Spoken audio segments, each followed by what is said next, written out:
everybody. I'm Nicole. I'm Lindsay. And I'm Sarah, and together we're the co-founders of Whale Tales, a living library of cetacean stories. It is still Orca Action Month. Woohoo! And we are doing things a little bit differently on our podcast this month. So sit back and enjoy as we dive right in.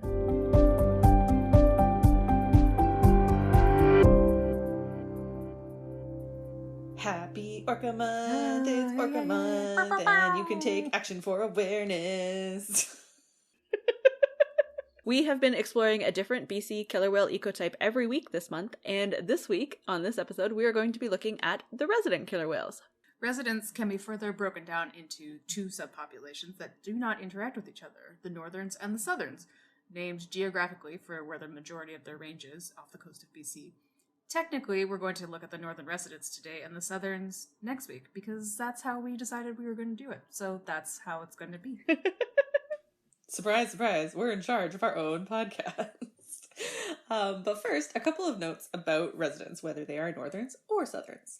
Residents are probably best known for being very picky eaters. They prey predominantly on salmon, and of the 5 species of Pacific salmon that you can find here in British Columbia, they vastly prefer Chinook.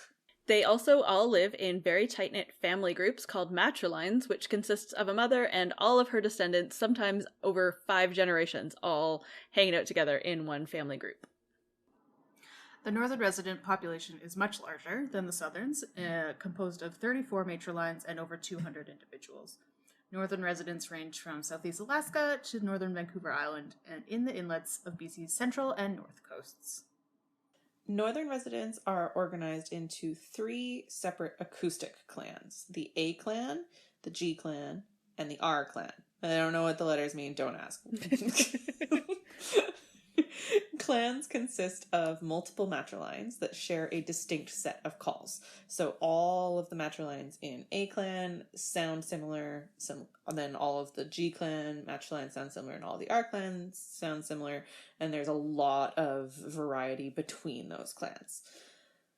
By listening to the calls, trained researchers can actually identify which pods are in the area and can even sometimes identify specific members of a pod. Something that seems to be unique to northern residents is the practice of rubbing themselves along smooth rocks on so-called rubbing beaches. Northern residents routinely visit the rubbing beaches of Robson Bight or the Michael Big Ecological Reserve during the summer. Pod by pod, the whales will enter the shallow waters of the bight and roll around or rub on the smooth stones there. They're really picky about the kinds of rocks that they like to rub on. Scientists believe that these areas and these behaviors are critical to the northern resident social structure. Northern residents are listed as threatened under the Species at Risk Act, and similar to the ecotypes we've already looked at this month, their biggest threats are contaminants, noise pollution, and prey decline.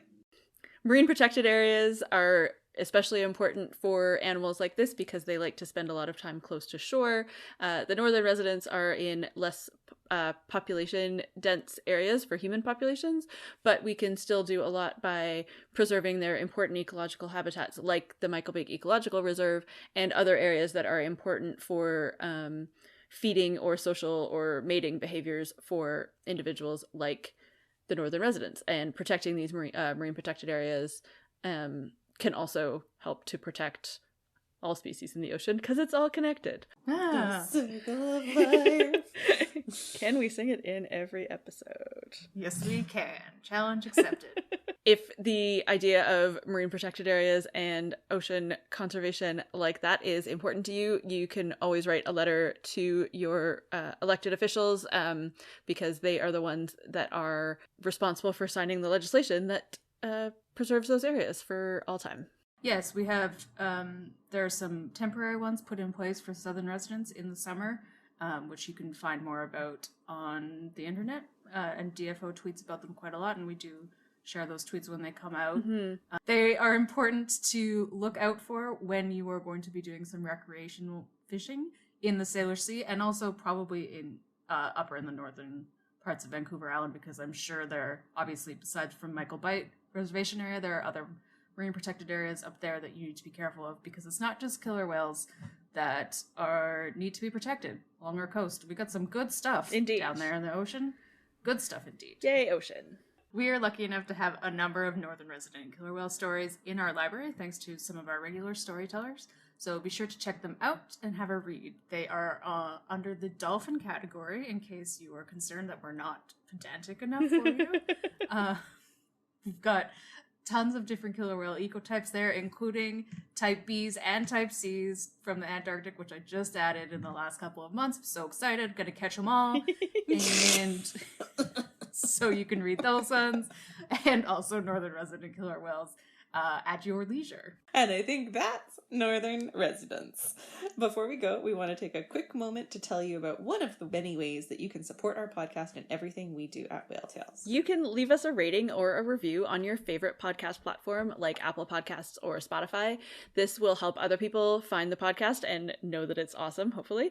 And also you can just tell your cetacean science podcast loving friends about the podcast or everything we do at Whale Tales so that they can listen and learn along with us all. We would love to hear all of your thoughts on this episode or any episode, so please visit our website at whale-tales.org, where you can find links to our various social media handles and you can drop us a line.